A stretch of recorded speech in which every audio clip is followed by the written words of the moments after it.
estabas haciendo? Mira tu polera.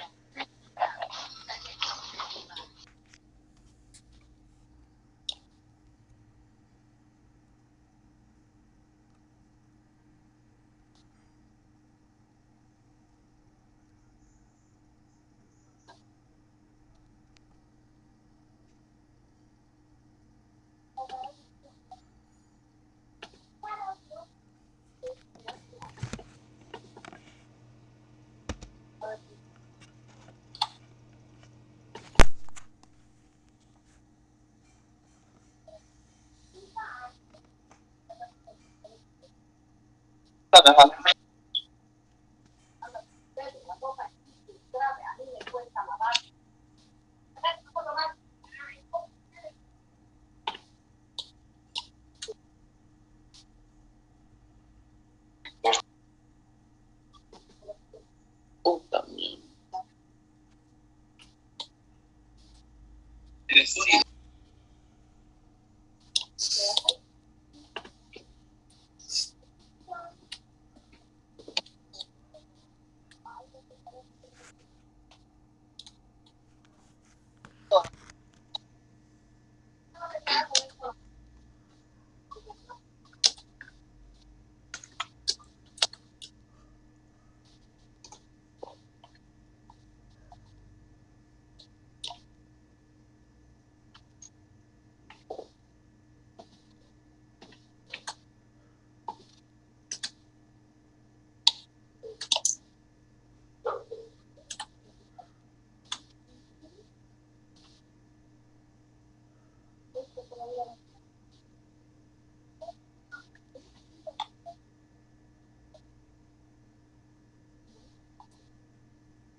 Ecco tu sola.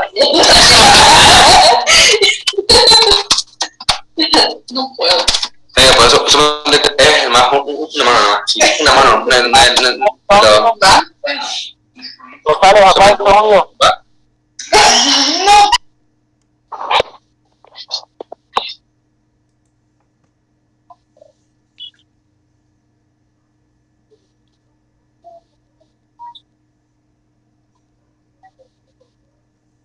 ¿Qué te pones el gallo?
Tenemos que encender nuestra cámara.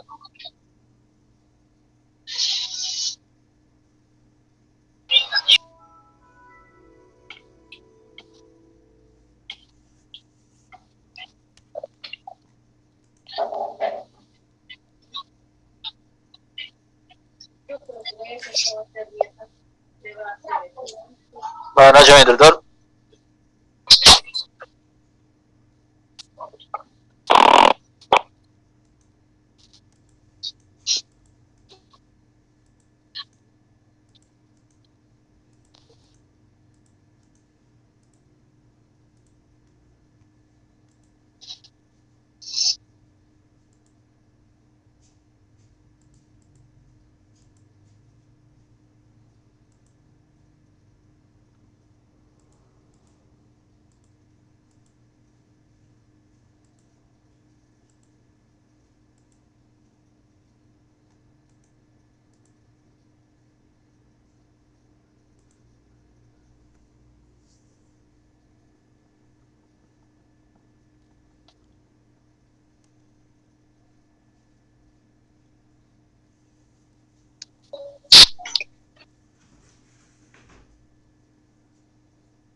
Los dos, ¿no?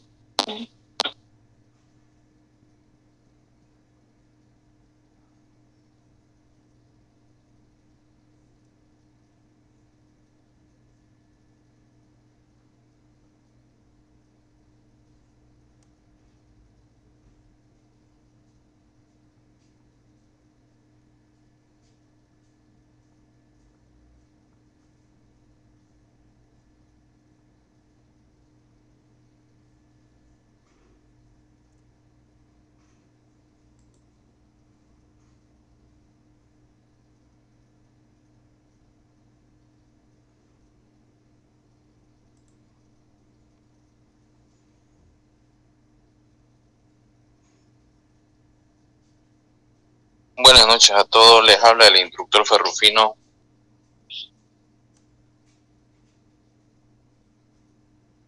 Buenas noches, mi instructor.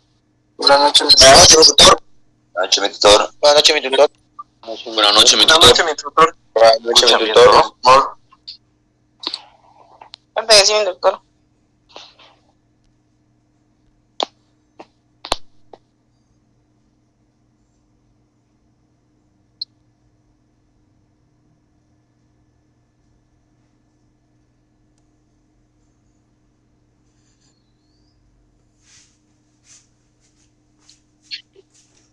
Bueno, vamos a empezar con el primer tema, que es lesiones en tejido blando, ¿ya?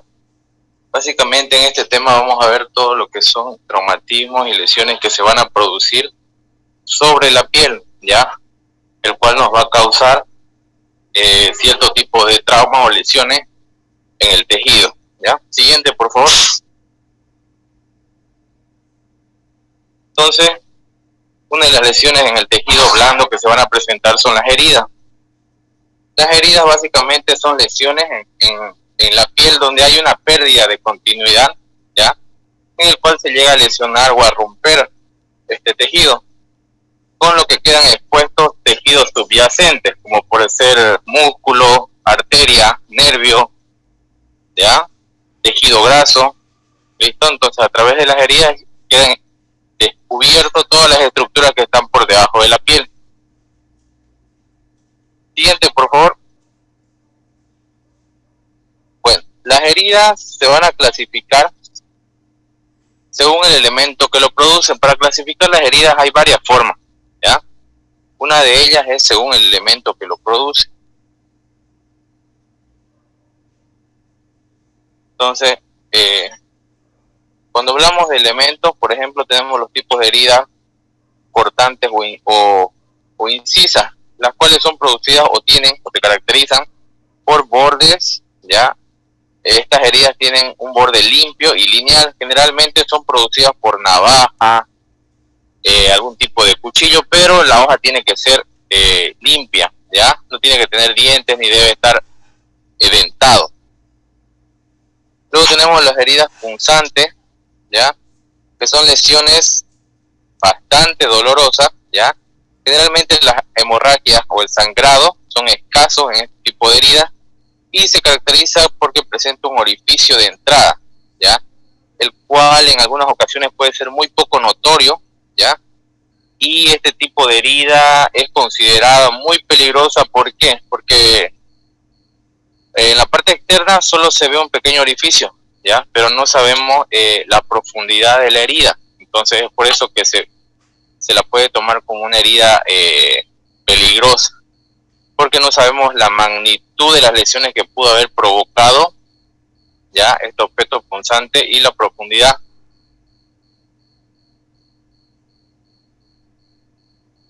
Entonces, por ejemplo, el objeto punzante, un clavo, un destornillador que haya ingresado, no sabemos la profundidad o qué órganos importantes haya lesionado o perforado.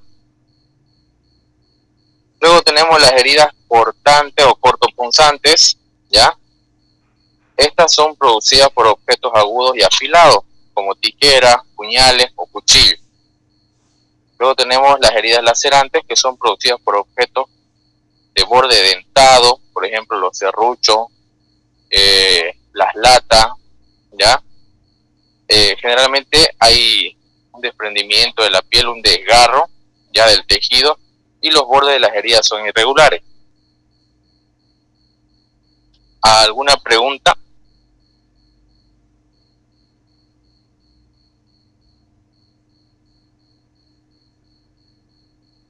Siguiente, por favor.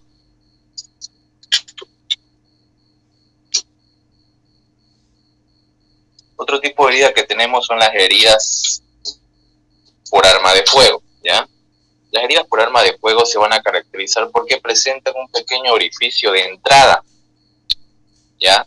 El orificio es redondeado, los bordes están limpios, ¿ya?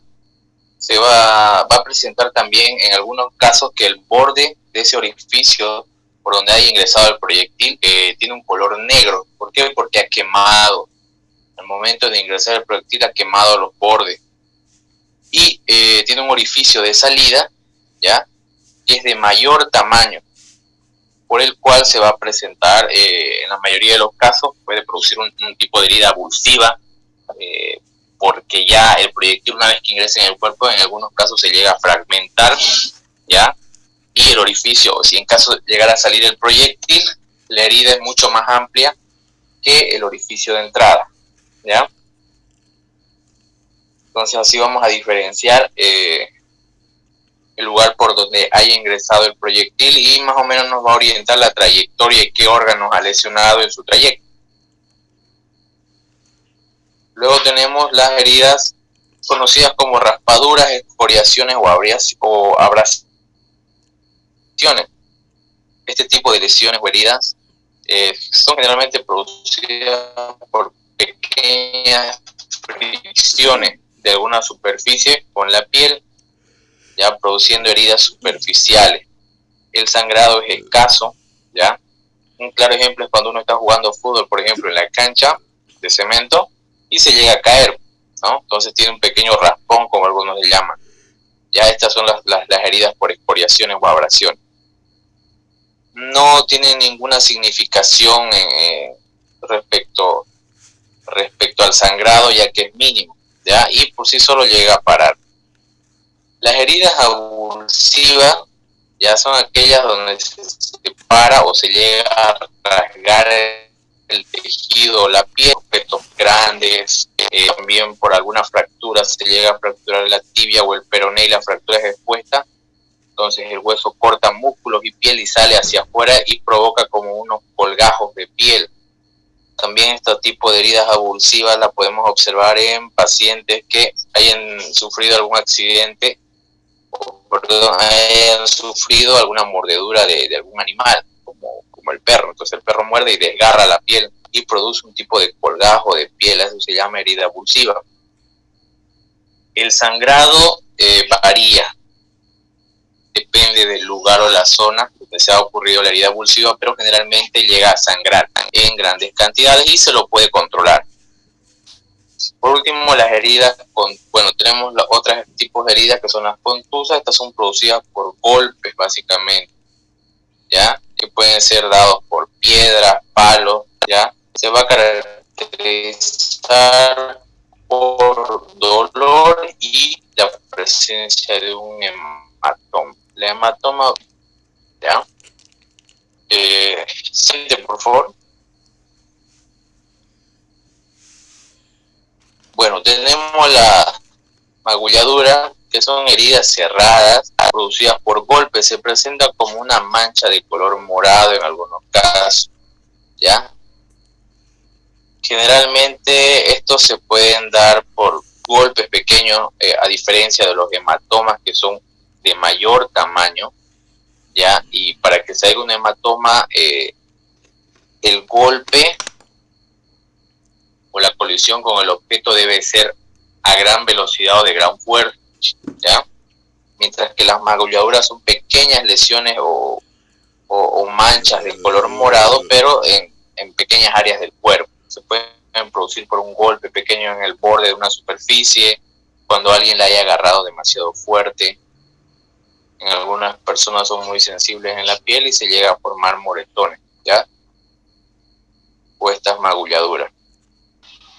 Otro tipo de heridas son las amputación. Las heridas por amputación, esta se va a caracterizar por netamente la pérdida de una extremidad, ¿ya?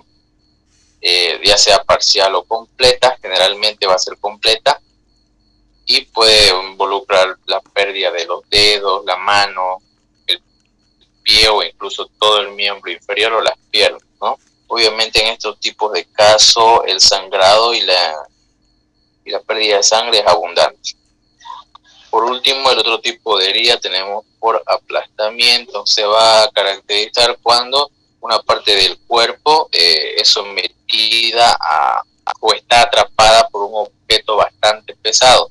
Generalmente estos tipos de heridas producen fracturas, producen desgarros, aplastamiento de los músculos, ¿ya? En el caso que sea en región del abdomen o tórax, pues igual va a producir lesiones, ruptura de hígado, vaso o de vísceras huecas, ¿ya?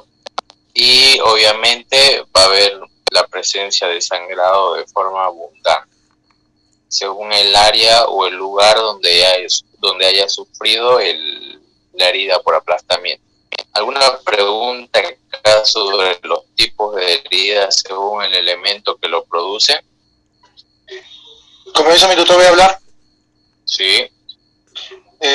Disculpe, pero no voy a hablar del tema de mi camarada. Hay algunos camaradas que llegaron un poquito tarde por motivo de trabajo y están solicitando. No, ya falta, una falta.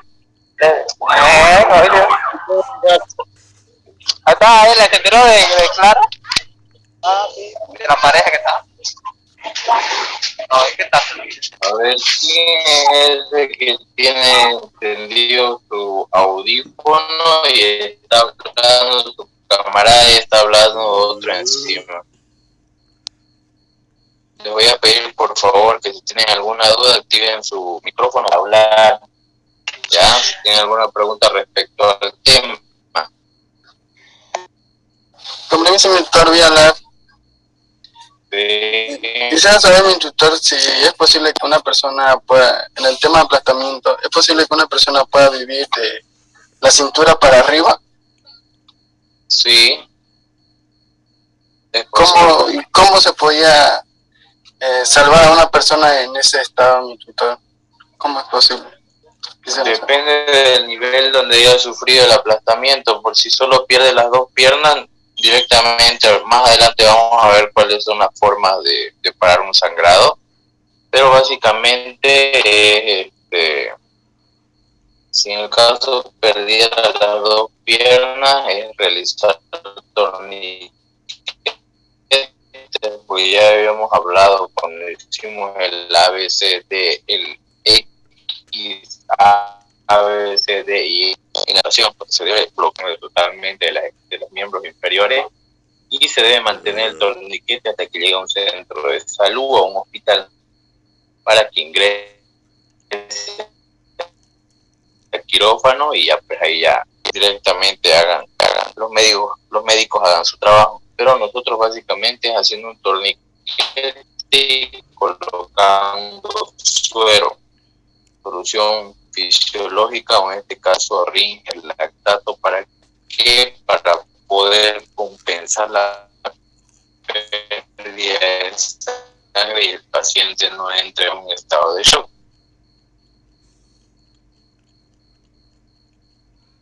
Con permiso, mi instructor, voy a hablar.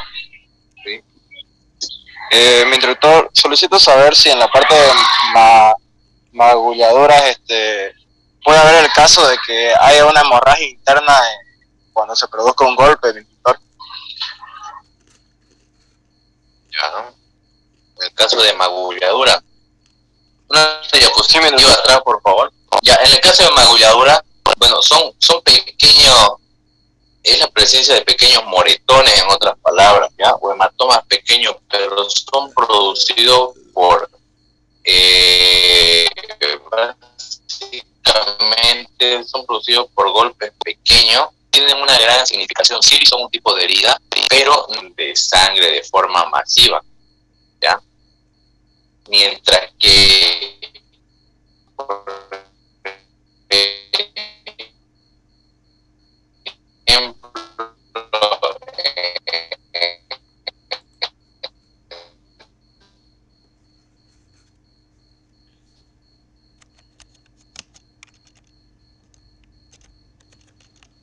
la anterior diapositiva, la anterior a esta, por favor, ponerlo, porque la poblada se la tiene que filtrar, las heridas contusas, por ejemplo, esas que son producidas por objetos, por ejemplo, piedras, palos, pero aquí la energía con la que fue producido ese golpe, ya, ese golpe contuso, tiene que ser bastante grande. ¿Por qué? Porque hay la presencia de hematomas, y los hematomas vendrían a ser la acumulación de sangre debajo del tejido, ¿ya? Depende de la velocidad, ¿ya? O de la energía con la que se dio el golpe o se produjo ese tipo de herida, se va a acumular sangre. Por ejemplo, si ha sido una caída bastante fuerte o lo golpearon con algún palo, se va a presentar hematomas debajo de la piel y puede seguir sangrando por debajo de la piel. ¿Qué va a pasar? Esa región se va a inflamar, se va a empezar a hinchar, y eso va a ser, ¿por qué? Porque se está llenando de sangre debajo de la piel y eso hay que sacarlo. Entonces va a tener que ir al médico, le van a tener que funcionar con una aguja y van a tener que empezar a retirar la sangre debajo de la piel. Y si ya se está coagulando la sangre, pues van a tener que cortar y van a tener que filtrar, así como si fuera un absceso o un puchichi, cortan y empiezan a sacar todo. ¿Por qué? Porque si no se retira eso, se va a infectar y se pueden hacer abscesos debajo de la piel, ¿no? Y el paciente va a estar con una infección grave, ¿ya? Entonces sí se puede llegar a acumular sangre de la piel. Generalmente los hematomas se van a llegar a perder en el transcurso de una semana, 7 días, 10 días, un hematoma llega a desaparecer. Pero si este hematoma persiste y aparte de eso el dolor sigue y está aumentando, entonces es una mala señal, que posiblemente hay un sangrado que sigue constantemente y que hay que filtrar, ¿ya? ¿Alguna otra pregunta? ¿Una pregunta más?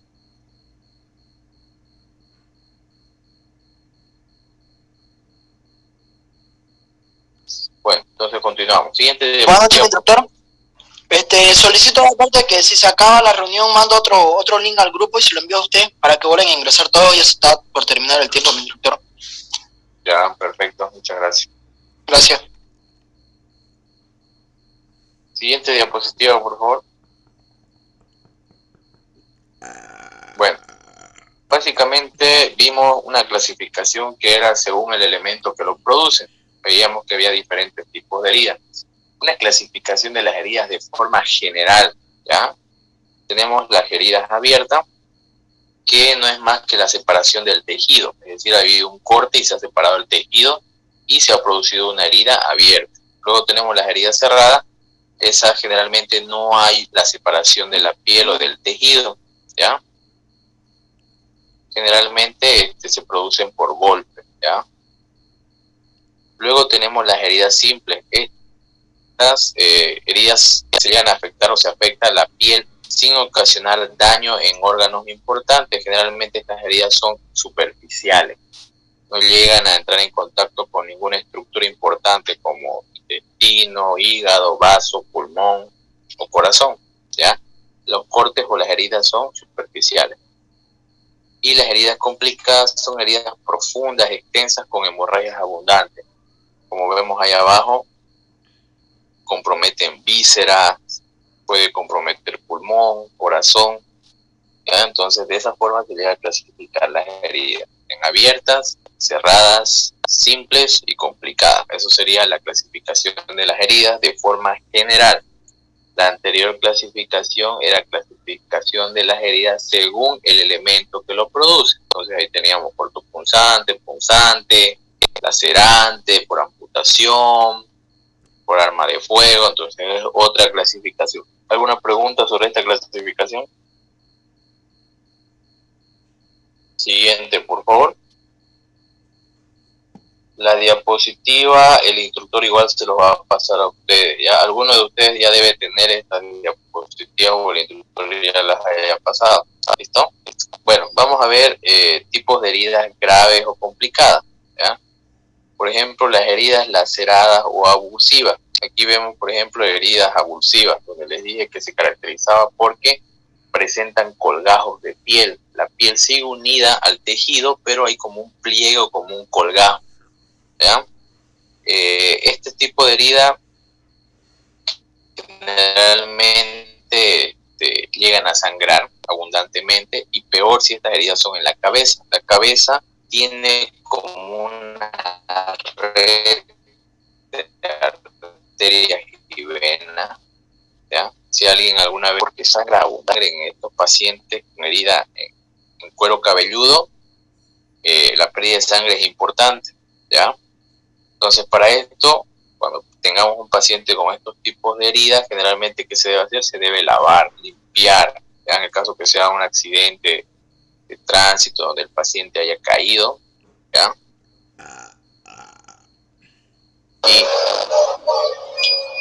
Y presenta algún tipo de suciedad, ¿ya? Entonces tenemos que limpiar para ver la magnitud de la herida, ¿ya? Generalmente, ¿con qué se lo va a limpiar? Con solución salina o suero fisiológico, ¿ya? Para poder visualizar la magnitud de la herida. Si es posible, una de los tejidos arrancados, si es posible, ¿listo? Y se debe cubrir las heridas con apósito y compresas. ¿Para qué? Para ejercer, y ahí empezamos ya con el paso para detener la hemorragia. Obviamente todos vamos a estar con guante, ¿ya? Doble guante, y vamos a agarrar un apósito o una compresa y vamos a hacer presión sobre el lugar, cubriendo todo el lugar de la herida y haciendo presión, ¿ya? Si está sangrando, aplique, como dijimos, presión directa sobre la herida con un vendaje, ¿ya? ¿Para qué? Para detener el sangrado. Si, por ejemplo, el sangrado no para y no para y no para, entonces, como es, por ejemplo, la cabeza, no le voy a hacer un torniquete, ¿no? No hay una opción, porque el torniquete solo lo vamos a utilizar en el caso de las extremidades, ya sea un brazo o una pierna, pero en el cuello no, o perdón, en la cabeza no se va a poder colocar un torniquete. Entonces, en ese caso, lo que podríamos hacer es tratar de secar por donde está sangrando y visualizar la arteria o la venita por el cual sigue sangrando, porque puede ser que esa arteria o vena sea de gran calibre y con la presión que yo haga, ya, no pare. Entonces, ¿qué puedo hacer? Agarrar y tratar de cerrarla. Si puedo sujetarla, la aprieto y la comprimo para parar el sangrado, o si tengo algún tipo de pinza en mi botiquín, también puedo utilizarla para agarrar y cerrar la salida de la sangre, ¿ya? Pero generalmente el sangrado se va a detener con la presión directa con el apósito, ¿ya? Eso que les quede claro. ¿Alguna pregunta acá? No, mi tutor. Siguiente, por favor. Heridas graves y complicadas. Vamos a ver las heridas por aplastamiento, ¿ya? En estos tipos de heridas ya dijimos que una parte del cuerpo sufre una lesión por quedar atrapado sobre un objeto pesado o por un objeto pesado, ¿no? Lo que se debe hacer es pedir ayuda y trate de retirar el peso lo más pronto posible. Apunte la hora en la que se ha producido la lesión y el rescate y la duración del aplastamiento. Ya son datos importantes. Controle la hemorragia grave y cubra las heridas, inmovilice las fracturas si las hay y dé atención del shock. Entonces, ¿qué vamos a hacer acá? Retiramos el peso, ya, vamos a tratar de limpiar para visualizar. En este caso, generalmente lo que vamos a hacer es colocar apósitos y vendar toda esa extremidad que queda, ya, porque al hacer una herida por compresión, si había huesos en ese lugar está totalmente fracturado, los músculos están desgarrados, los ligamentos están desgarrados. Entonces lo que se puede hacer es con un apósito tratar de juntar todo el tejido, ¿ya? Y vendarlo haciendo presión para poder parar el sangrado, ¿ya? Si en caso el sangrado no llega a parar y sigue sangrando y vemos que el paciente se está colocando frío, está sudando, está diciendo que se siente mareado o pierde el conocimiento, esos son algunos signos y síntomas de shock. Entonces el paciente se está descompensando o está entrando en un estado de shock por la pérdida de la sangre. ¿Listo? Entonces, en este caso, lo que se tiene que hacer es, como es una herida, ya que no ha parado el sangrado con la presión y el vendaje, ¿qué es lo que vamos a hacer? Pues vamos a tener que colocar un torniquete. Por lo general, estas clases de herida no tienen solución. Por lo general, ya hay excepciones, donde puede llegar al hospital y sutura y reconstruyen toda la mano. Hay situaciones, pero hay otras donde es demasiado amplia y complicada la lesión que no va a tener objeto recuperar la extremidad porque no va a recuperar la función normalmente. Entonces generalmente lo que hacen es amputarla, ¿no? Pero nuestra función es vendar, colocar apósitos, vendaje compresivo, tratar de parar el sangrado y si en caso sigue sangrando tratar de reponer el líquido que está perdiendo colocándole suero, ¿ya? Para evitar que el paciente se complique o entre en un estado de shock. ¿Alguna pregunta sobre este tipo de herida?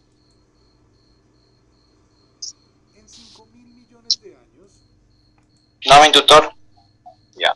Siguiente, por favor.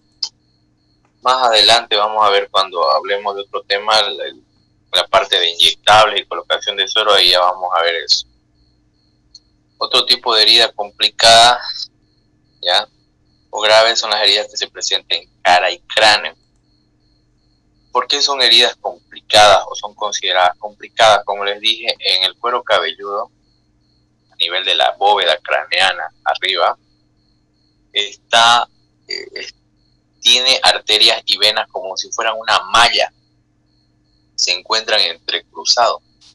Entonces, una herida avulsiva a ese nivel, un paciente que no esté llevando casco de seguridad y haya salido expulsado de la moto y haya raspado la cabeza sobre el pavimento y haya tenido una herida avulsiva importante, es decir, un desprendimiento de la mitad o haya perdido todo el cuero cabelludo, puede llegar a sangrar o puede llegar a entrar en un estado de shock e incluso llegar a la muerte. ¿Por qué?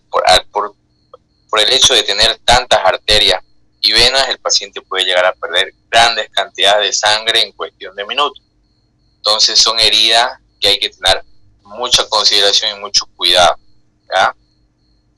Aparte de eso, que pueden involucrar fractura o hundimiento donde esté comprometido la masa encefálica, ya, la masa del cerebro. Entonces también puede producir daño a nivel cerebral. Entonces hay que tener mucho cuidado con estos tipos de heridas, ¿ya? Según el mecanismo que lo haya producido, ya sea por una caída, por un golpe con algún objeto, ¿ya? O que el paciente haya salido expulsado de un vehículo o haya salido expulsado de una moto, depende del mecanismo de la lesión. Nosotros tenemos que ver la gravedad de la lesión. Ya, entonces, ¿qué vamos a hacer en este caso? Acueste a la víctima y tranquilícela.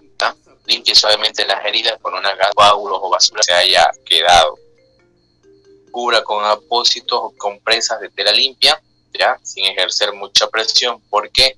Porque puede haber una fractura. Si estamos hablando del cráneo y yo comprimo con fuerza, puede haber una fractura, una fisura, y yo voy a acabar de agravar esa fractura y puede haber un hundimiento y puede comprometer la masa encefálica. Entonces es importante no comprimir demasiado fuerte. ¿Ya? Se debe colocar apósito y tratar de hacer presión, pero no demasiado fuerte. ¿Ya?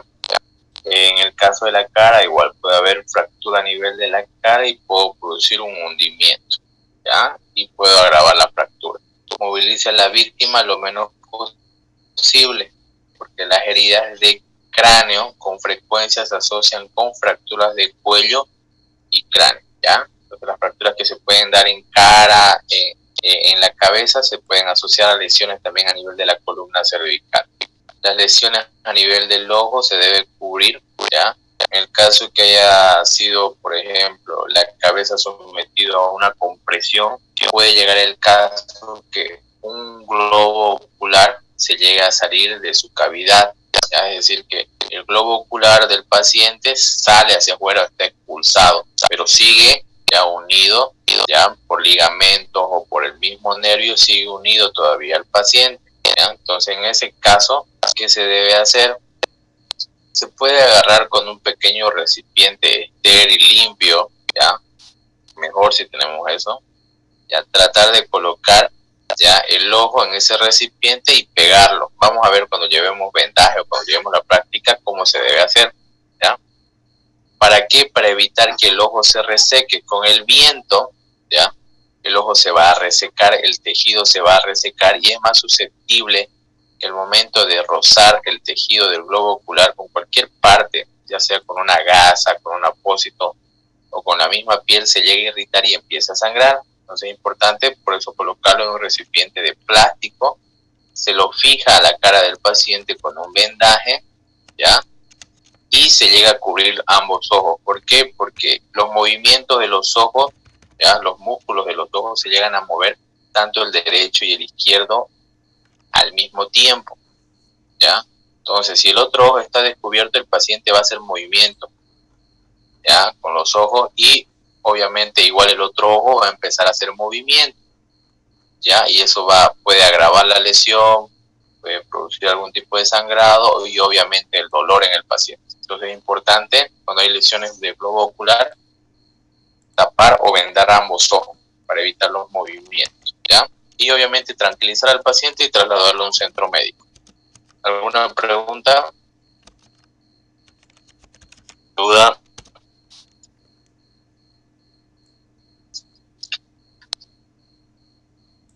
Siguiente, por favor. Siguiente. Bueno, otro tipo de herida complicada que se nos puede presentar es las heridas por elementos incrustados, ¿ya?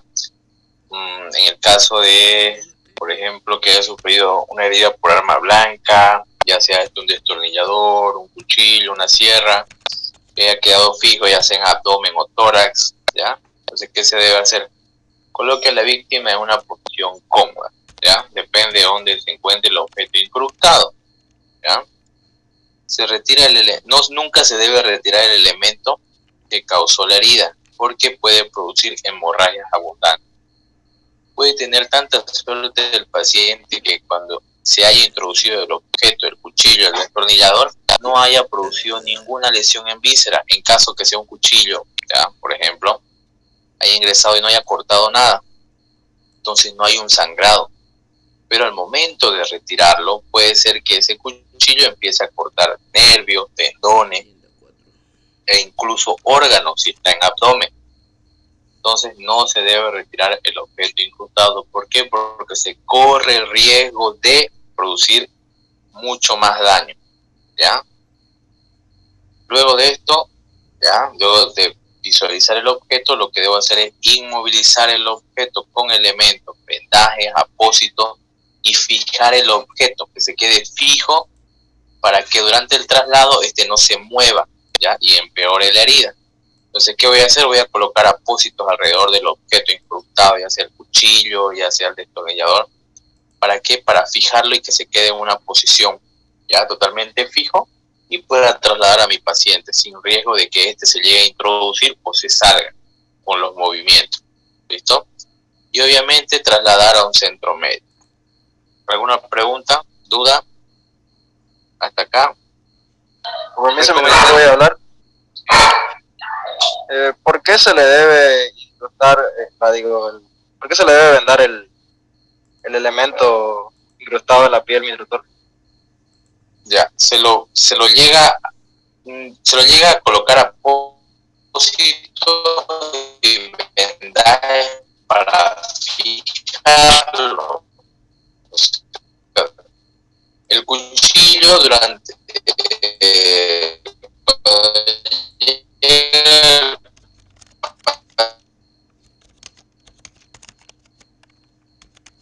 paciente lo esté agarrando, ¿para qué? Para que luego un paciente con algún objeto incrustado, lo que voy a hacer es con ciertos apósitos, uno encima quede totalmente fijo y no se llegue a mover, porque el paciente puede ser del dolor o por la incomodidad se mueva, o incluso en la misma ambulancia, la ambulancia se llega a mover, ¿ya?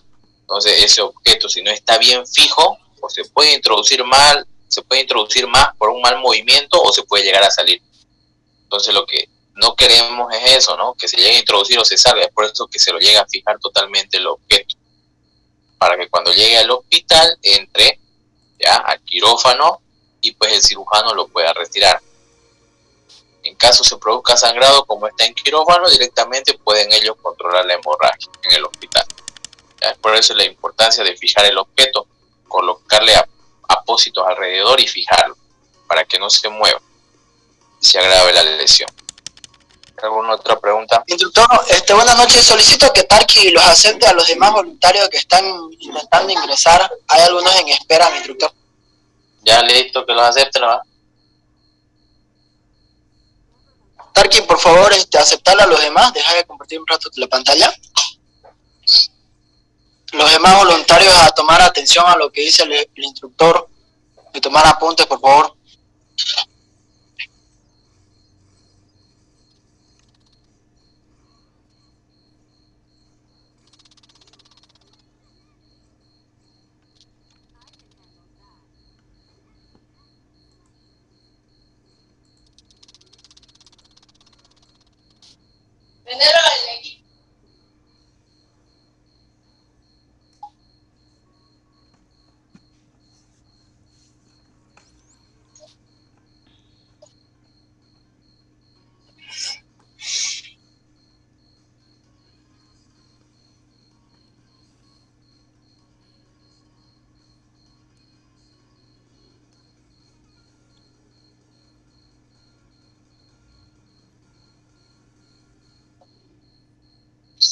Ya.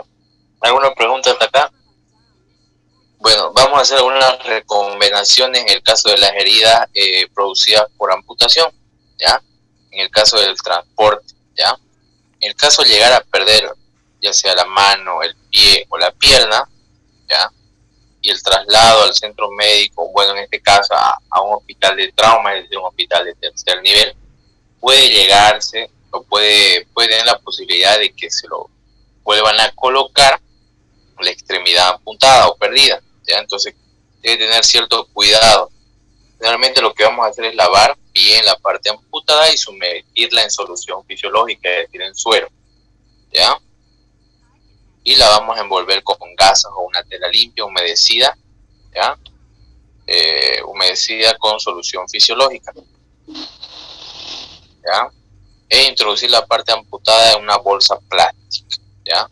Esto se hace cuando el tiempo de traslado no es muy prolongado, ¿ya? Porque si se prolonga horas, entonces el tejido, la extremidad empieza a morir y ya no se puede llegar a colocar en su posición esa parte amputada, ¿ya?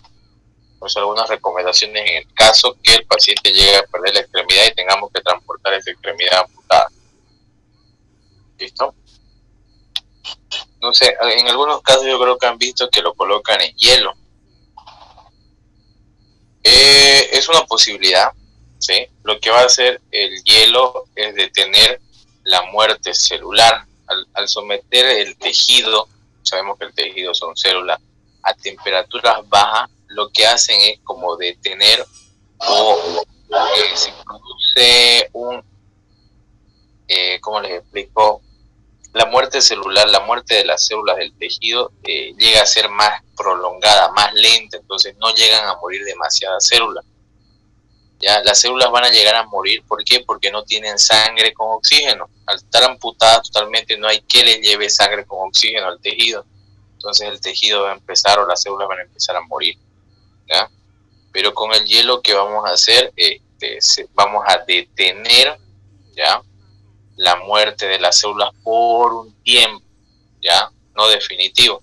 Es decir, que podemos alargar el tiempo, ¿para qué? Para poder trasladar la extremidad. Buenas noches, mi doctor, con permiso, doctor, voy a hablar. ¿Sí? Aparte que mi cámara me sale todo oscuro.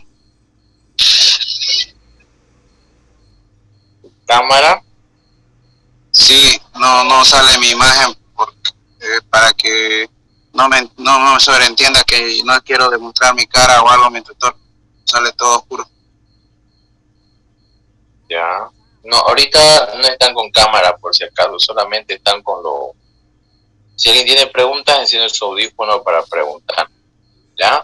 Solamente Sí, voy a pedir a todo el mundo que ponga su cámara, pero por ahora, por este momento, no, ¿ya? ¿Alguna pregunta hasta aquí? Siguiente, por favor. Con permiso, mi tutor, voy a hablar. Sí. Solicito saber en el proyectil, cuando el proyectil no sale del cuerpo, ¿qué se debería hacer? Bueno, generalmente los proyectiles se deben retirar, ¿no? ¿Por qué? Por ser un objeto extraño dentro del cuerpo, pueden producir un proceso inflamatorio y posteriormente un proceso infeccioso, y el paciente puede tener una infección. Si en caso el proyectil no haya dañado ningún órgano importante, se lo debe retirar, pues. No puede quedarse adentro, porque puede producir, como te dije, un proceso inflamatorio y una infección posteriormente. Puede haber excepciones donde el proyectil esté alojado en un lugar importante que no se lo pueda retirar sin producir un daño al paciente, por ejemplo, en la columna cervical, que el proyectil esté alojado cerca de la médula espinal, donde yo retire y pues pueda producir que mi paciente quede parapléjico o hemipléjico, ¿no? O si el proyectil está en la cabeza, en la masa encefálica, puede estar alojado en una cavidad importante y hay riesgo que si yo lo retiro el paciente pues pueda llegar a morir o tenga algún tipo de deficiencia neurológica. Generalmente ya o siempre se debe retirar el proyectil, pero eso se hace con cirugía, pues, ¿no? En el caso que el proyectil esté alojado demasiado interno en el cuerpo.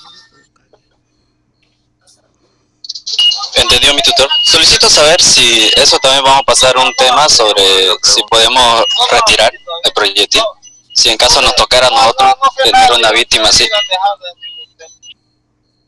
Nosotros lo que hacemos son primeros auxilios, ¿ya? Para poder retirar un proyectil, igual se lo toma con un objeto incrustado. El proyectil depende de la profundidad, se debe valorar primero qué estructuras están cerca de su trayecto. Ya, si yo me hago aquí el que quiero retirar un proyectil de tórax o de abdomen porque lo estoy visualizando o creo poder retirarlo, yo al momento de querer retirarlo puedo agravar una lesión o complicarlo. Entonces, para retirarlo, por ejemplo, el paciente llega a un hospital, tienen que hacerle estudios, rayos X, tomografía, para ver exactamente la ubicación y que no esté tocando ninguna estructura importante. No es como en las películas que vemos, ¿no? Que agarra, dispara en hombro, tórax o abdomen, que son lugares críticos, y ya pues agarro un cuchillito y empiezo a cavar hasta sacarlo. No es como en las películas, por si acaso. Se tiene que ubicar mediante estudios dónde está alojado, ¿ya? Y qué estructuras importantes están alrededor y que no complique la situación al momento de extraerlo. Obviamente si el proyectil está superficial se lo retira, porque no daña más que piel, ¿no? Pero si yo no visualizo el proyectil y quiero estar metiendo algún tipo de objeto, cuchillo o algo para poder sacarlo, no se puede hacer eso, ¿ya? Por si acaso. Dentro de la tarea que ustedes deben realizar al momento de atender a un paciente, no incluye eso porque eso es algo mucho más avanzado y para eso hay que tener un conocimiento un poco más amplio, ¿ya? Ustedes netamente lo que deben hacer es controlar el sangrado, en este caso de una herida por arma de fuego, y evitar que el paciente entre en shock. ¿Cómo lo voy a hacer? Parando el sangrado, haciendo presión y colocando una vía con un suero para poder compensar el líquido, la sangre que ha perdido el paciente con líquido, ¿ya? Y no me haga un shock y un paro cardíaco. Eso es lo que debemos hacer nosotros. Entendido, mi tutor. Siguiente, por favor.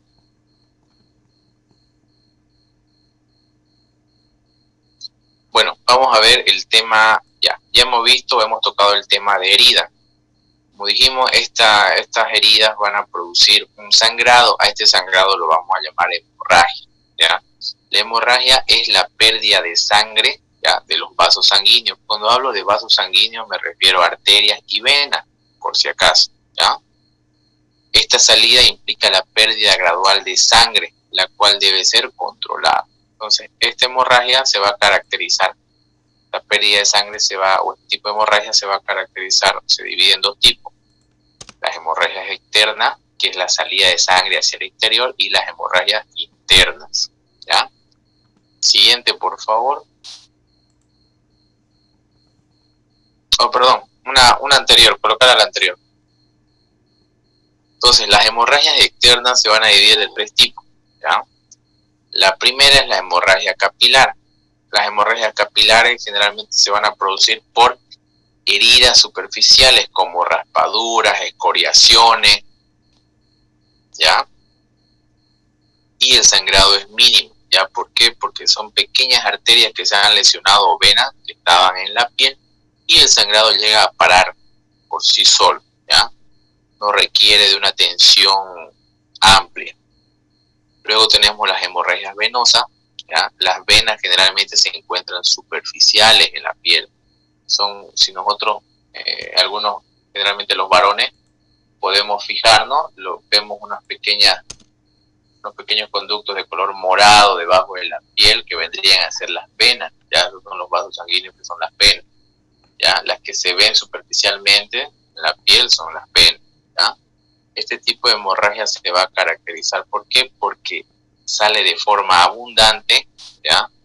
La sangre es de color oscura y no sale con fuerza, ¿ya? Sino que se llega, una vez que sale de la herida la sangre, directamente se llega a deslizar sobre la piel o sobre la extremidad o por donde se encuentra la herida. Nosotros decimos que es un sangrado en sábana, ¿ya? ¿Por qué? Porque se extiende, ya no sale con fuerza ni con una presión. Mientras que el otro tipo de hemorragia, que es la hemorragia fuerza con presión. ¿Por qué? Porque el vaso sanguíneo que se lesiona es una arteria. Y si nos acordamos, las arterias llevan sangre oxigenada a todo el cuerpo y esta sangre tiene una presión porque sale del corazón. Es la sangre que impulsa el corazón hacia todos los órganos. Entonces tiene una presión. Si una arteria se llega a lesionar, esa sangre sale con una presión, es decir, sale con fuerza. Se caracteriza, ¿por qué? Porque el color es de un color más claro y más vivo, ¿ya?, que el de la sangre venosa, y sale con fuerza. Sale incluso como al mismo ritmo del pulso sale, ¿ya?, la sangre. ¿Por qué? Porque es sangre bombeada directamente del corazón. ¿Listo? Una pregunta sobre la clasificación de las hemorragias. Ahí tenemos hemorragias externas y las internas. Obviamente las internas es la salida de sangre hacia el interior, ¿ya? No hay una herida abierta, ¿ya?, sino que la sangre se llega a acumular dentro del cuerpo de la persona. Generalmente se puede acumular en abdomen, se puede acumular en el tórax, se puede acumular en la pelvis, que es la cadera, se puede acumular en la región del fémur, en el muslo, y se puede acumular también a nivel de la cabeza, dentro del cráneo. ¿Ya? Son lugares donde hay cavidades que alojan o tienen la capacidad de alojar sangre. Siguiente, por favor. Bueno, vamos a ver el tema, bueno, uno de los temas de las hemorragias externas es la hemorragia masiva. Se presenta cuando las heridas son amplias, abren vasos sanguíneos de gran calibre, es decir, arterias y venas gruesas, ¿ya? La técnica principal para el control de las hemorragias externas es la siguiente: presión directa con apósito, ¿ya? Un vendaje compresivo. Si yo cuento con agentes hemostáticos, los agentes hemostáticos son aquellos, por ejemplo, las gasas Combat Gauss, que en la gasa o en el apósito tienen un pequeño polvo, una arcilla, que me sirve para que cuando yo coloque dentro de la herida por donde está saliendo la sangre, esta se coagule más rápido, ¿ya? A eso se refiere con agentes hemostáticos. O en el caso que no funcione la presión directa ni el uso de agentes hemostáticos, entonces ¿qué voy a utilizar? Torniquetes, en el caso de las extremidades, ¿ya? Cuando se presente hemorragias masivas. El torniquete se coloca 5 centímetros por arriba de la herida o del sangrado, ¿ya? Y los torniquetes nunca se deben desaflojar hasta llegar al centro o al hospital, porque si yo desaflojo un poco el torniquete, contiene la sangre que está con una presión, entonces al liberar un poco, ¿qué va a pasar? La sangre va a empezar a fluir con fuerza y me va a destapar los coágulos de sangre que se han formado, que me sirven. Con permiso, mi instructor, voy a hablar. ¿Sí? Solicito saber, mi instructor, si hay alguna forma de medirlo con los dedos, en el caso de los 5 centímetros arriba de la herida. Sí, generalmente los 5 centímetros son 4 dedos. Los 5 centímetros más o menos calculando son los 4 dedos, desde el índice hasta el dedo meñique. ¿Ya? Generalmente eso abarca 5 centímetros. Bueno, entonces... voy a hablar. Sí. En caso de los órganos que estén afuera, ¿cómo se debería actuar? Ya. En caso donde haya... se llama evisceración, salida de las vísceras fuera de la cavidad abdominal. En caso tenemos vísceras como por ejemplo los que generalmente se llega a salir, pueden ser intestino, ya sea grueso o delgado, puede ser el estómago, en algunos casos severo, puede verse en cavidad de tórax, puede verse hasta pulmón. Entonces, en el caso de las vísceras, por ejemplo, en abdomen, lo que se debe hacer es tratar de limpiarlas con suero fisiológico si se tiene a mano, ¿ya? Y cubrirlas con gasas estériles, ¿ya? Y humedecer. Todas las gasas deben estar humedecidas y cubrir toda la víscera. No se debe tratar de introducir, ¿ya? ¿Por qué? Porque están contaminadas. Al poner el medio ambiente ya llegan a fijarse bacterias o microorganismos, ya las enzimas, todo puede quedar con sapo, o si no lo que vamos a hacer un vendaje, todo el abdomen para fijar directamente las vísceras ahí y humedecerlas de rato en rato. Porque ¿para qué las humedezco? Porque como el tejido dentro de la cavidad tiene un líquido que lubrica todas las vísceras, al estar expuestos al aire se resecan. Entonces, si yo no humedezco esas gasitas, esas gasas se van a pegar al tejido. Cuando llega al hospital, el médico, la enfermera va a tratar de sacar esa gasa y esa gasa va a estar pegada. Como estaba seca, se va a pegar al tejido y va a empezar a sangrar, va a empezar a lesionar todos los tejidos o los órganos que estén debajo de la gasa. Entonces eso es importante, ¿ya? No introducir las vísceras, cubrirlas totalmente con apósito limpio, humedecer todos esos apósitos y vendar, ya sea si se puede con cinta, fijarlo, o si no con un vendaje, ¿ya? Nada más. ¿Entendido, mi tutor? ¿Alguna otra pregunta? Sí, instructor, una pregunta, instructor, voy a hablar. Usted dice, instructor, que un miembro sangrando se tiene que poner un torniquete. Y ahí que Sí, no se debe... Sí, el primer paso para detener la hemorragia no sirve. Sí, nos dice que no se debe quitar el torniquete hasta llegar al centro médico. Sí. Doctor, una pregunta, yo sé que el torniquete solamente dura entre 8 a 10 minutos, caso Ya. contrario el miembro llega de llegar oxígeno y empieza a morir.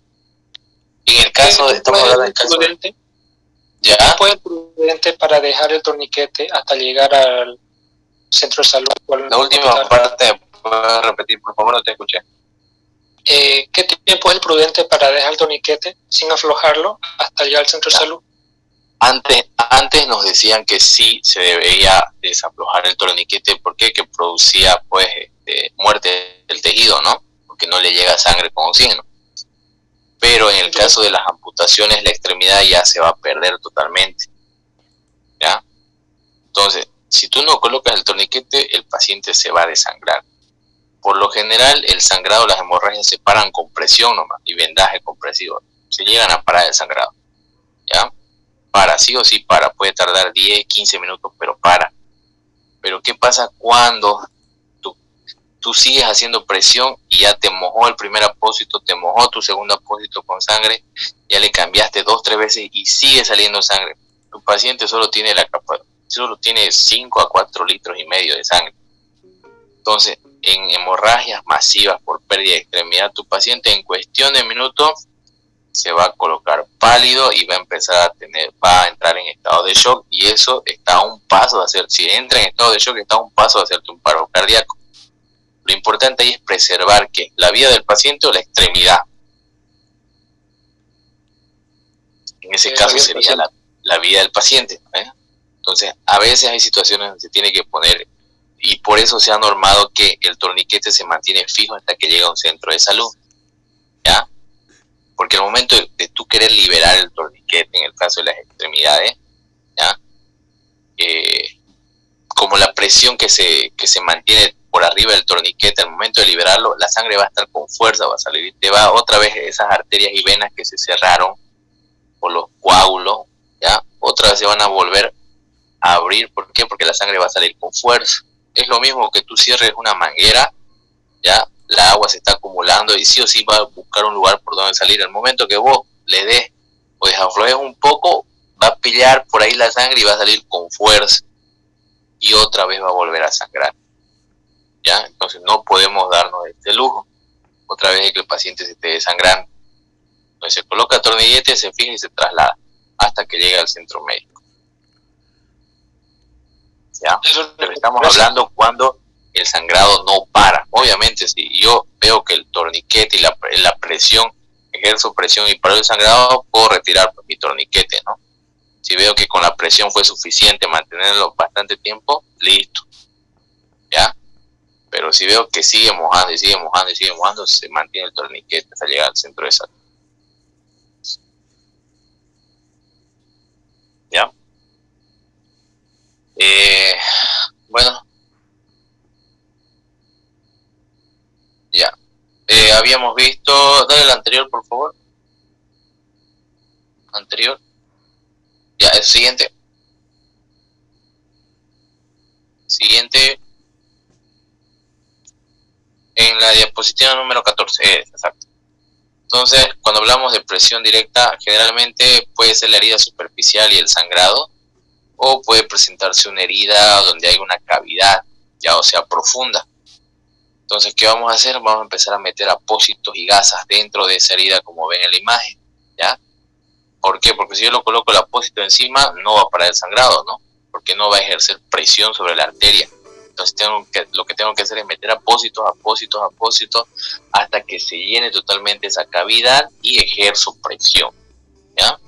Entonces con eso voy a parar el sangrado. Si veo que ya no está mojando mis apósitos de sangre, retiro el segundo, el tercero, pero nunca debo retirar el primero, ¿ya? Y veo que ya no está saliendo sangre, vuelvo a colocar otros apósitos y inmovilizo y coloco un vendaje compresivo. Es decir, vuelvo con una venda de gasa ejerciendo un poco de presión, ¿ya? para que se mantenga ese apósito con una presión estable para trasladar. ¿Ya? A eso me refiero con presión directa. Siguiente. Los agentes hemostáticos, como les dije, ahí generalmente lo que vienen son las vendas de gasa que hay en los botiquín de los helicópteros, ¿no?, que utilizan los militares. Hay diferentes nombres de diferentes empresas. Por ejemplo, antes se utilizaban unas tabletas, las tabletitas que ven en el lado izquierdo, ¿ya?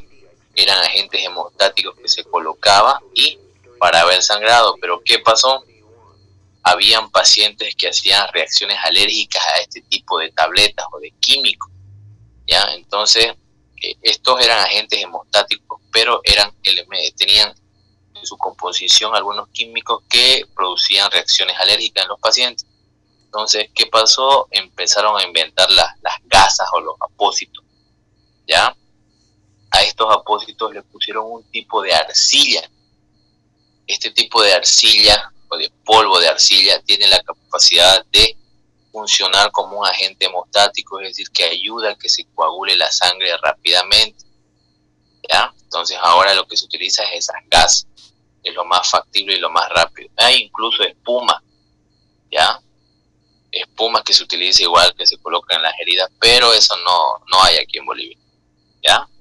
Y generalmente lo utilizan las unidades de operaciones tácticas, ¿ya? Nosotros podemos encontrar gasas y apósitos, ¿ya? Siguiente, por favor. Entonces, el tema del torniquete, dijimos que era un dispositivo que llega a ocluye el flujo sanguíneo hacia las extremidades, ¿ya? Y desde ellas. Los torniquetes son ahora parte del mecanismo principal de atención de los pacientes con hemorragias intensas, que no pueden controlarse mediante la presión directa. Entonces, si no puedo controlar mi sangrado con presión directa, debo utilizar torniquetes. Los torniquetes, una vez que se aplican, es posible pasar con rapidez a atender otras alteraciones importantes, como los problemas de la vía aérea y la respiración. Si yo hago un torniquete improvisado, por ejemplo, eso significa que voy a perder a una persona solo en el torniquete, porque esa persona me tiene que mantener fijo el torniquete durante el traslado, ¿no? Entonces, o si yo cuento con por ejemplo, con un CAT, que es un torniquete normado, ¿ya? Que ya es directamente elaborado para colocar al paciente, que se lo voy a enseñar en la práctica, ya entonces pues evito de perder un operador, ¿no? Porque si hago un improvisado, directamente me voy a tener que quedar con el torniquete y ya no voy a poder atender otro tipo de lesiones, ¿ya? Se salió la imagen de la pantalla, ¿ya? Gracias. Bueno, siguiente, por favor. Aquí vemos la elaboración de un torniquete improvisado, que eso ya lo habíamos visto y lo vamos a ver en la práctica otra vez. En el lado izquierdo, cómo se debe improvisar un torniquete, y en el lado derecho está lo que se llama el torniquete CAT, es el que tenemos, bueno, el que yo tengo, ¿ya? Entonces les voy a mostrar y vamos a ver cómo se utiliza y cómo se coloca. Básicamente el torniquete CAT uno mismo se lo puede colocar. Con una mano uno puede llegar a colocárselo tranquilamente, ya sea en la pierna o en los brazos, ¿ya? En la práctica le vamos a enseñar cómo colocarlo, cómo se debe usar y qué características tiene, ¿ya? Importante anotar el momento que se colocó el torniquete y cuánto tiempo ha estado el paciente con el torniquete al momento de llegar al centro de salud, ¿ya? Son datos que le van a servir al médico. Siguiente, por favor.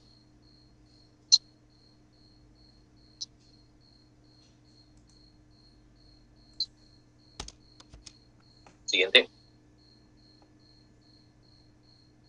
Gracias. Bueno, tenemos lo que son las hemorragias internas. ¿Alguna pregunta sobre las hemorragias internas? ¿Alguna duda?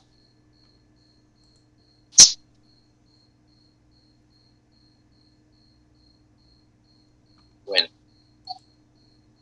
las hemorragias internas básicamente es la salida de sangre hacia el interior del cuerpo, ¿no?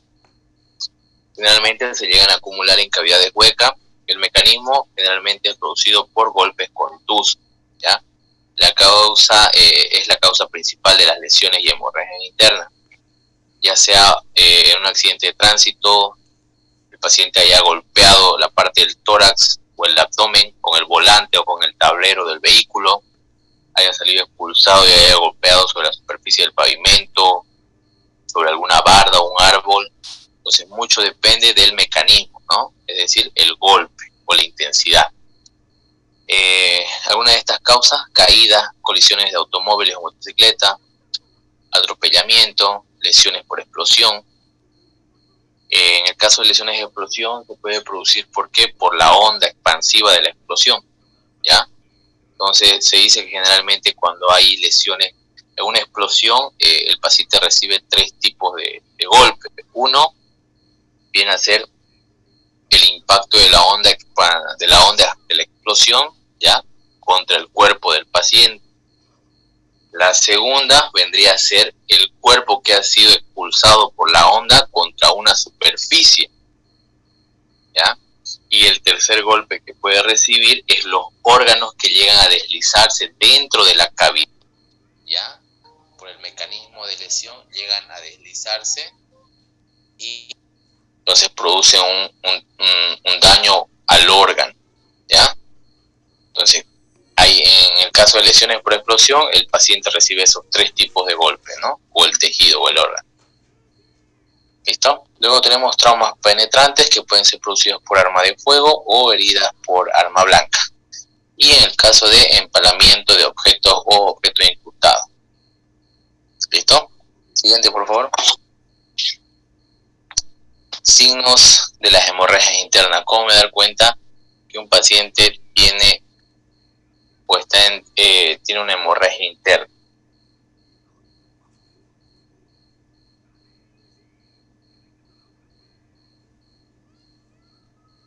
Entonces lo primero que va a haber, lesión en la superficie del cuerpo, que pueda revelar lesiones subyacentes.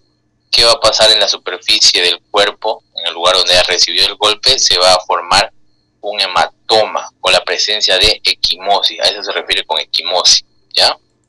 La presencia de un hematoma, aumento de volumen y dolor a la palpación en el lugar del hematoma, ¿ya? Las extremidades dolorosas con aumento de volumen o deformidad. También en el caso de estamos hablando en el caso del muslo, cuando hay una lesión a nivel del muslo. Hemorragias por boca, recto, vagina u otro orificio corporal que me puedan indicar que una víscera, por ejemplo, se haya perforado. Es decir, en el caso que esté saliendo sangre por la boca, puede ser que el estómago, una parte del intestino delgado, el esófago se haya desgarrado, haya perforado y esté sangrando. En el caso que la salida sea por el recto, una parte del intestino delgado o el intestino grueso se haya desgarrado y esté saliendo sangre. En el caso de la vagina, puede ser producido por un desgarro a nivel del útero, por la contusión, un desgarro, una laceración de la vejiga. Entonces la paciente va a empezar a sangrar o a orinar sangre. El abdomen del paciente va a estar muy doloroso al momento de tocarlo, revisarlo. Cuando hacemos la revisión de cabeza a pie, entonces va a estar bastante dolorido, ¿ya? Si es abdomen, el paciente va a tener un abdomen rígido, duro y distendido, ¿ya? Como le decimos nosotros, abdomen en tabla. Por el dolor, el paciente va a poner un abdomen duro, para evitar el dolor al movimiento. Los vómitos pueden ser de color café o rojo brillante que nos señalen la pérdida de sangre, ¿ya? Y las heces oscuras también nos van a señalar la salida de sangre por recto, ya, a través de las heces fecales. Y obviamente, aparte de esto, ya, el paciente va a estar o va a empezar a sudar demasiado. Va a sudar demasiado, la piel va a estar de color, o sea, se va a tornar pálido el paciente, sudoroso, va a empezar a estar más somnoliento. ¿Qué quiere decir esto? Que le va a empezar a dar sueño al paciente, ¿ya? Y puede llegar al punto de desmayarse o perder el conocimiento, ¿ya? Entonces son algunos de los signos y síntomas del shock. Obviamente, dentro de los signos vitales, cuando avancemos el tema de shock, vamos a ver que los signos vitales van a estar alterados. Si el paciente está entrando en una etapa de shock, ¿qué va a pasar? Sus latidos del corazón van a aumentar.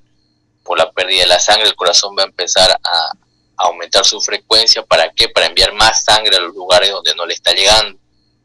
Su frecuencia respiratoria va a aumentar. ¿Por qué? Porque no está llegando sangre con oxígeno a los tejidos y necesita más oxígeno, entonces va a empezar a aumentar su frecuencia respiratoria. Su presión arterial al comienzo va a estar normal y después, por la pérdida de tanta sangre, va a disminuir. Y obviamente por pérdida de sangre su temperatura va a descender, va a empezar a tener hipotermia. ¿Ya? Siguiente, por favor.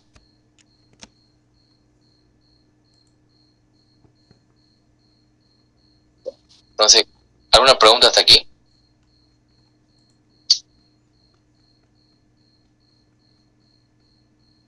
No, mi tutor. Bueno, vamos a continuar. Entonces, ¿cuáles son los primeros auxilios de una hemorragia interna? ¿Qué es lo que debo hacer cuando sospeche de que mi paciente tiene una hemorragia interna? Básicamente, mantener el X, A, B, C, D y E y proporcionar el respaldo necesario. Es decir, que debo hacer la valoración. Si el paciente está sangrando en algún lugar, ver si su vía aérea está permeable, si ventila adecuadamente, ¿ya? Entonces, debo realizar el X, A, B, C, D y E. Administrar oxígeno en concentraciones altas. Todo paciente traumatizado se le debe administrar oxígeno, ya sea por bigotera, por mascarilla, ¿ya? Controlar cualquier hemorragia externa. Si se sospecha de hemorragia interna en una extremidad lesionada, aplicar una férula apropiada. Si sospecho que mi paciente tiene una fractura de cadera, y sospecho que mi paciente tiene una fractura en el fémur, posiblemente se está acumulando sangre en esas cavidades, entonces lo que debo hacer es un vendaje, inmovilizar la cadera e inmovilizar toda la pierna, ya sea izquierda o derecha, donde se encuentre la fractura a nivel del fémur. Tomar medidas para preservar la temperatura. Ya dijimos que el paciente se va a poner hipotérmico, entonces por la pérdida de sangre, entonces ¿qué debo hacer? Debo cubrir, abrigar y trasladar a un hospital. Obviamente este paciente, cuando haga el A, B, C, D, E, debo colocarle suero para reponer el líquido que está perdiendo, porque si no más rápido se me va a descompensar, ¿ya? Ese es un tema que lo vamos a ver en shock, ¿ya? ¿Alguna pregunta? ¿Duda? Siguiente, por favor. Ya. Aquí vamos a ver algunos tipos de... Vamos a ver alguna terminología que ustedes van a utilizar o que van a escuchar en el caso de las hemorragias, ¿ya? Se va a denominar epistaxis a la salida de sangre por las fosas nasales, por la nariz, ¿ya? A eso se denomina epistaxis. Yo no voy a decir le sale sangre por la nariz directamente, voy a decir paciente con epistaxis, ¿ya? Otorragia es la salida de sangre por el oído. ¿Listo? Hemoptisis es la expulsión de pequeñas cantidades de sangre junto con el esputo, es decir, cuando el paciente tose, empieza a expulsar pequeñas cantidades de sangre en el pañuelo o en donde se esté cubriendo la boca, entonces va a aparecer sangre.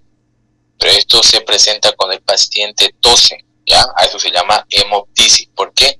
Porque el sangrado viene de los pulmones, de las vías respiratorias. ¿Listo? Y se llama hematemesis cuando la salida de la sangre es por la boca, pero el origen es digestivo. Es decir, la sangre viene del aparato digestivo, ya sea del estómago, del intestino, del esófago, ¿ya? Entonces a eso se denomina hematemesis. Generalmente se va a producir cuando el paciente quiera vomitar, ¿ya? O tenga arcadas y vomite, entonces ahí sospechamos que el origen es digestivo. Pero cuando el paciente empiece a toser, ¿ya? Y bote sangre, generalmente es de origen pulmonar. Luego tenemos la rectorragia o proctorragia, que es la pérdida de sangre rojo vivo, fresca, ¿ya? A través del ano, y generalmente esto nos va a decir que hay una lesión a nivel de la última porción del intestino grueso, del recto, ¿ya? Puede ser una perforación, un desgarre, ¿ya? Que se dé por traumatismo y está saliendo sangre, pero sale de un color rojo vivo, ¿ya? Porque la sangre es de esa pequeña porción y está cerca al recto. Y la melena es la salida de sangres de color oscura o de tipo bueno, le dicen que tiene un color de alquitrán, ¿ya? Como ven en la imagen, estos pacientes, bueno, esto nos va a señalar que la sangre viene del aparato digestivo, pero está bastante arriba, puede ser el intestino grueso en su primera porción o el intestino delgado, donde ¿qué pasa? La sangre es digerida y por eso toma ese color oscuro como alquitrán, ¿ya?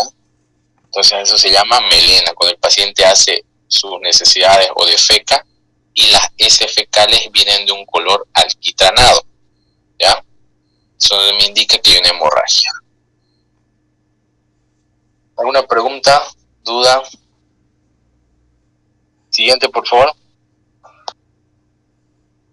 Bueno, y recordar, ¿no? El destino del herido yace en las manos de aquel que aplica la primera gas. Al momento de que yo tomo la decisión de atender a un paciente, la vida de ese paciente, la recuperación del paciente está en mis manos hasta llegar a un centro hospitalario, ¿ya? Eso hay que tomar muy en cuenta. Siguiente, por favor. ¿Alguna pregunta, duda? Permiso, me voy a hablar. ¿Preguntas? Permiso, me voy a hablar. Solicito saber si es posible parar una hemorragia interna por medios externos. Para nosotros es algo difícil hacer eso, porque por ejemplo, para parar un sangrado, el médico lo que debe hacer es cavidad abdominal para ver de dónde viene el sangrado, ¿ya? Nosotros no podemos parar un sangrado interno, una hemorragia interna.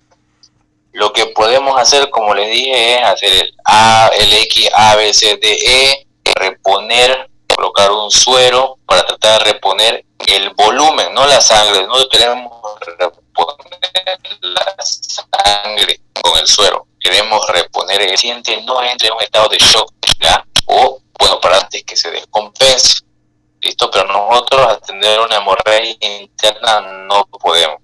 Lo que podemos hacer es hacer el X, A, B, C, D, colocar el oxígeno al paciente, colocarle una vía, inmovilizarlo, porque si el paciente se sigue moviendo va a empezar a seguir, o va a sangrar más y más y más, ¿ya? Y obviamente el paciente debe estar despierto, tratar de mantenerlo despierto, porque si el paciente se duerme yo no me voy a dar cuenta en qué momento el paciente puede entrarme en un estado de shock o hacerme un paro cardíaco, ¿ya? ¿Alguna otra pregunta? Comienzo, entonces voy a hablar. Bueno, eso sería todo, muchachos. Lima, solo vamos a pasar este tema por ahora, ¿ya?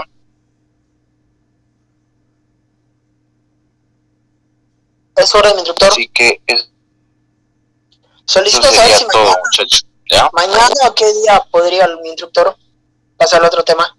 Vemos el día domingo que vamos a pasar clase, ¿listo? Sobre mi instructor. Entonces, todo Lima. Que diga mi instructor. Muchas gracias.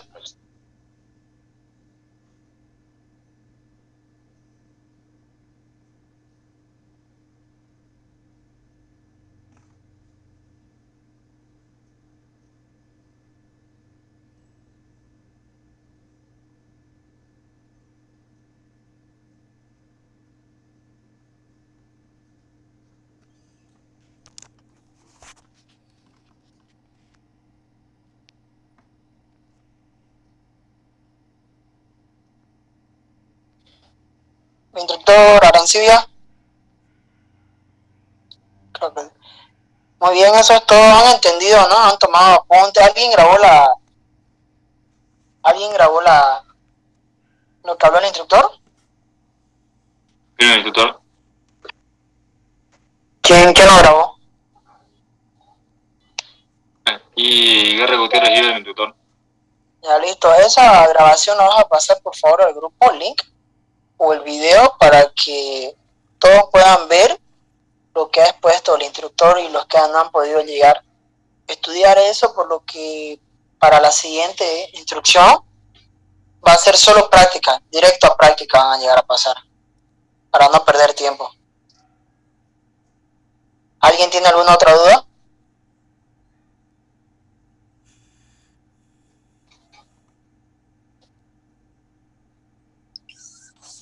Permiso, mi tutor, voy a hablar.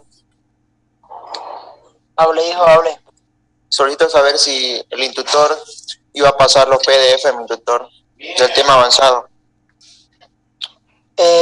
¿La diapositiva que acabas de poner o qué? Aparte que sí, mi tutor. Ya yo lo voy a pasar, yo lo tengo. Igual su camarada Tarki, creo que. Aparte que sí, mi tutor. Sí, yo lo voy a pasar y yo lo voy a pasar igual. Ya, está. Digo, mi tutor. Nada más, ¿no? Pueden retirarse. Gracias.